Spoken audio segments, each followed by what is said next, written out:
د ترکیې لومړی بحري ملي توغندی اتماجا د TCG قنالي ادا ملي کښتۍ سره په بریالیتوب وازمایل شو. په داسې حال کې چې د دې ملي توغندي ازمایښتونه به دوام وکړي، په 2020 کال کې به د ترکیې وسلوال ځانګړو ځواکونو ته وسپارل شي. د اتماجا بحري توغندی د اوږد واټن په ډیره ټیټه کچه د مسیر ښودو او لوړ هدف د ویشتو په ټکنالوژۍ سمبال توغندی دی. د اتماجا د توغندي سیستم د هوا په هر ډول شرایطو کې د استفادې وړ ده.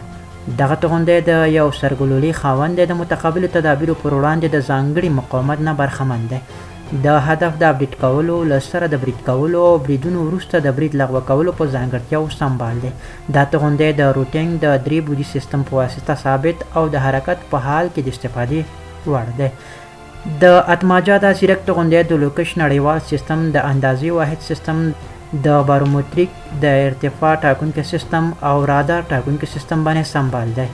دا توغندی د دې سیستمونو نه په ګټه پورته کولو سره خپل هدف په ډیر حساسیت د فعال رادار نه په استفادې سره موندلی شي.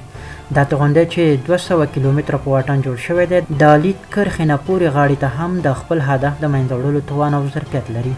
دا توغندی به د ازمایښتونو د سرته رسیدو وروسته د ترکیې هیواد ملي کښتۍ میلګام کې نصب کړی شي. دا توغندی به د ترکیې هیواد د سمندري ځواکونو کې د امریکا د هارپون توغندي ځای ونیسي. د ویلو ده چې دا توغندی د خپلو همکتارانو په منځ کې د ډیرو ځانګړو سیستمونو او ځانګړتیاو نه برخمن دی.